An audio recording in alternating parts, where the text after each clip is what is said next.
Mesdames et messieurs, bienvenue dans cette antenne d'Azora Plus dans le cadre du projet Meza Moja, une émission produite par Oreb Boulambo, résident aux États-Unis d'Amérique.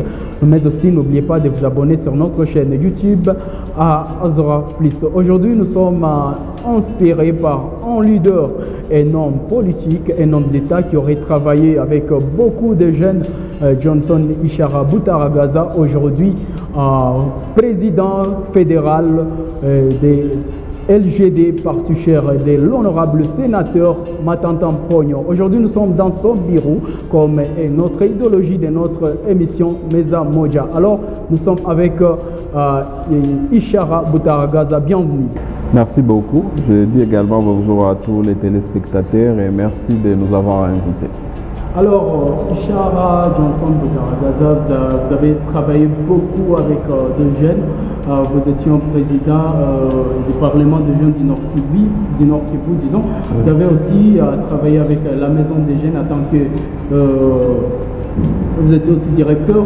Alors, comment vous avez géré des conflits, surtout avec les conflits de jeunes dans ces différentes structures que vous avez travaillé?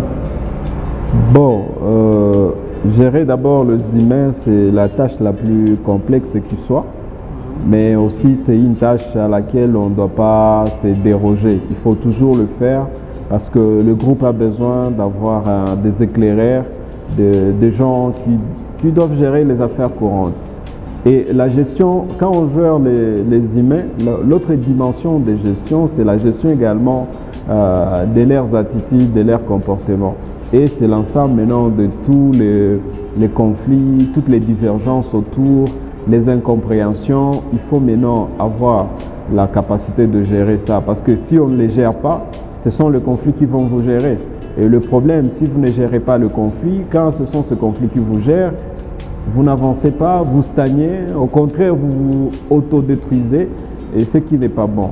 Mais alors, la troisième dimension qu'il faut comprendre dans ça, c'est que le conflit, il est naturel, les conflits, il est normal, les conflits, il est naître. On ne peut pas les détacher de l'humain.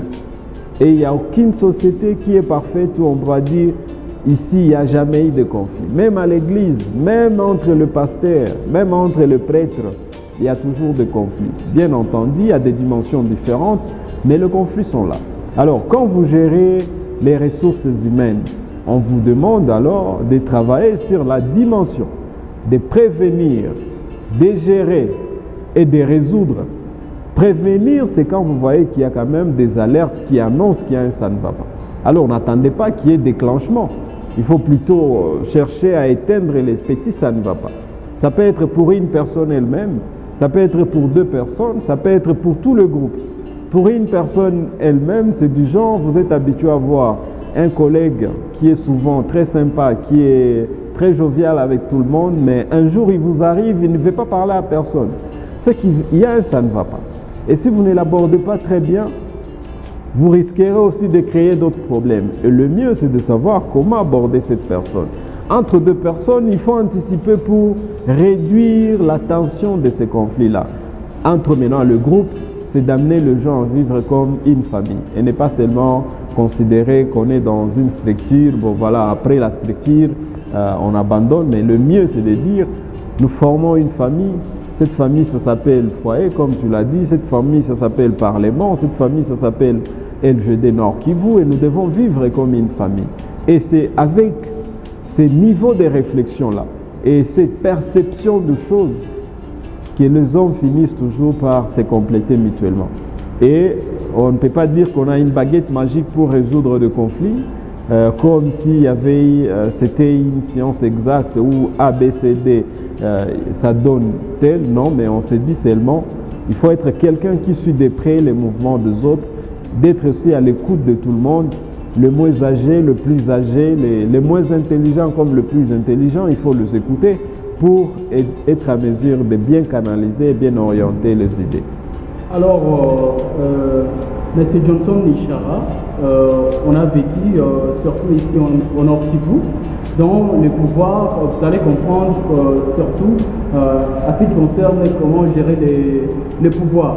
Il faut que peut-être un gouverneur soit Nandé, vice-gouverneur Bundé, je ne sais pas, à l'Assemblée provinciale, on retrouve un Hutu. Alors, d'autres communautés, est-ce que vous ne pensez pas qu'il y a aussi, c'est une manière de frustration pour d'autres communautés?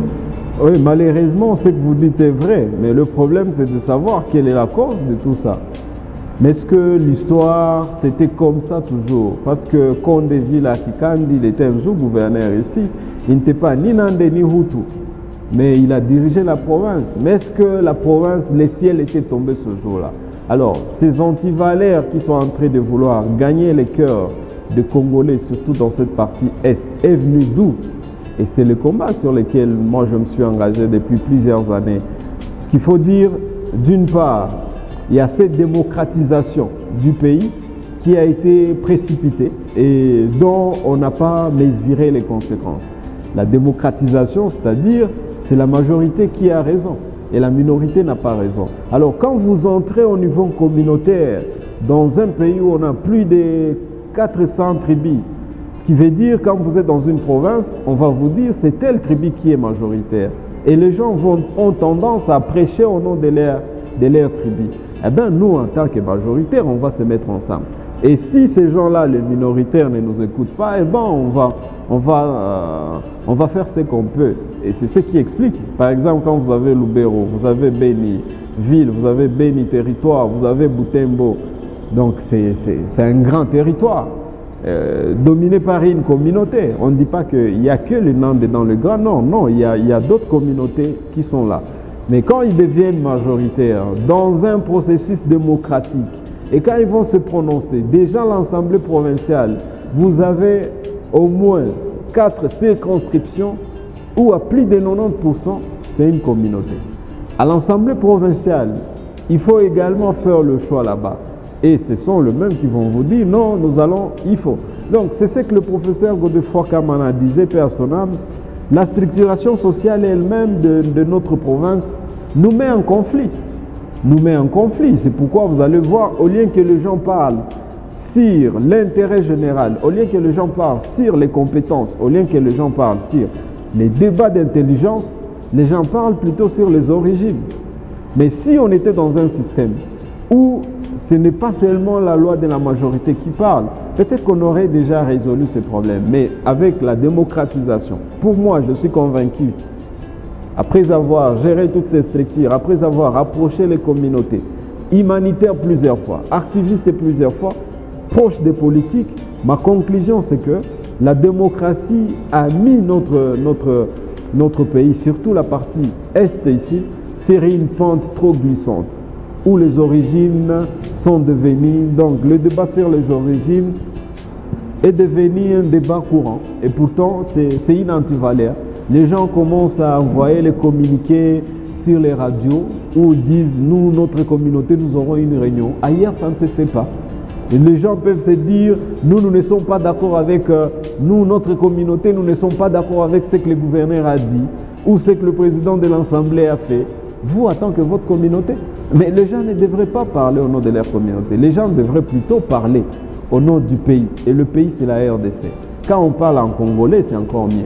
Alors, il faut, c'est le travail que nous pouvons maintenant faire aujourd'hui. Il faut que les jeunes comprennent ça, qu'on doit quitter ces processus-là de formatage négatif de nos cerveaux, nous lier à des petites questions, des origines des tribus. Ce que le professeur Kamana disait, quand les gens parlent des petites questions, ces personnes aussi sont des petites personnes. Or, aujourd'hui, le Congo a besoin des grands hommes. Et les grands hommes ne parlent pas des petites questions. Les grands hommes parlent des grandes questions. Et les questions aujourd'hui qu'il faut parler. Comment faire marcher notre pays? Ce n'est pas nous enfermant dans nos petites tribus, dans nos petites collines, dans nos petits territoires. Non, il faut penser le Congo grand comme Lumumba l'a pensé, comme Amadou l'a pensé, comme Mouzé l'a pensé. Et c'est ce que nous devons hériter comme jeunesse. Alors, Johnson Chara, Mukaragaza, vous avez démantelé sur presque toutes les questions à ce qui concerne la cohabitation pacifique, mais aussi sans oublier aussi, on a vécu ici récemment, c'était une activité soutien total aux FARDC quand notre pays était agressé, qui est la République démocratique du Congo. Mais dans ces cas, nous avons vu la situation, la manifestation qui s'est transformée en une situation tribale. Donc on a ciblé quelques communautés, et voilà, des différentes communautés étaient même cibles des différents, je peux dire, des différentes marches qui s'étaient vues dans la ville de Goma. Bon, je ne crois pas que la marche s'est transformée en une révolte tribale. Non, non, pas du tout. Parce que moi-même, j'étais dans cette marche-là. Mais c'est que les gens ont reproché, c'est ce que nous aussi nous les avons reproché. C'est pourquoi je reviens aussi à la question là. Quand on parle du Congo, il faut s'identifier en Congolais. Il faut éviter de s'identifier en communauté. Et il y a certaines personnes plutôt qui se sont identifiées en communauté. Et c'est ce qui a fait, par exemple, en voulant également couper cette barrière, la bonne question était de savoir, quand vous vous appelez de la communauté, par exemple, Tutsi, ou Banyamulenge, par exemple, alors, est-ce que vous étiez parmi les autres dans la marche pour soutenir les FARDC? Parce que si vous étiez là, vous auriez dit aux amis, ne faites pas ça. Mais quand vous vous isolez, pourtant, on a un appel, c'est la patrie qui vous appelle. Donc, quand vous vous retirez comme ça, vous frustrez la majorité. Et la majorité va répondre à la frustration. Alors, le mieux, ce qu'on a demandé à toutes ces communautés qui ont tendance à s'appeler minoritaires, le Congo n'a pas besoin de ça. Le Congo a besoin seulement des hommes, des femmes. Quand il faut se lever, vous vous levez. Quand il faut se mettre, vous vous mettez. Et ne pas dire, non, nous sommes de la petite communauté. Il n'y a pas de petite communauté, il n'y a pas de grande communauté. Et ça a frustré les sensibilités pour certains qui ne voulaient pas supporter. Et ça a créé les dérapages. Mais ce n'était pas ça l'objectif de la manifestation. La manifestation était de dire, on soutient le FARDC, nous disons non à l'entrée d'un pays voisin dans notre pays parce que nous les respectons et nous voulons qu'ils nous respectent. Alors si les autres voulaient tirer des ficelles là-dessus en disant voilà, nous sommes victimisés, non, nous avons refusé ça. Et ils doivent comprendre également ce message parce que nous les avons approchés, nous avons dit, chers frères, si réellement vous êtes des frères, quand le pays vous appelle, ne vous isolez pas, mettez-vous avec les autres. Moi, j'aurais bien voulu voir les Banyamulenge avec nous sur le front, les Tutsis avec nous sur le front et qu'on nous évite ces débats-là de dire, voilà, nous sommes une petite communauté, on nous a chassés par-ci, par-là. Non, il n'y avait pas ça. Mais bon, voilà, s'il y a eu des cas ratés ou des cas isolés, ce sont des choses à réparer. Mais réparer une chose, il faut d'abord comprendre c'est quoi les mal profonds. Les mal profonds, c'est ça. Les gens continuent à s'enfermer dans les petites structures communautaires et ça réduit leur niveau de réflexion. Merci, nous sommes presque à la fin de notre émission. Je rappelle encore, nous sommes avec le président fédéral de LGD, partout de l'honorable sénateur Matachan Pogno, c'est ici au Nord Kivu. Nous sommes en train de voir des différentes personnalités pour essayer de comprendre ce qui est Mezamoja, un projet pour unir des différentes communautés. Alors, Johnson Ishara Gaza, nous sommes presque à la fin de notre émission. Quel message, qu'est-ce que vous pouvez donner là, vous pouvez donner ça même en Swahili, parce que c'est une émission pour tout le monde. Alors, pamoja na mama moja na ule baba na ule mama ni Kongo. Tusiendelee kuwaza mimi nilitoka mulima fulani, mimi nilitoka munjia fulani, na kama tutaendelea kuwaza vile, donc tuache wengine waendelee kutuzoea gisi wanatuzoea.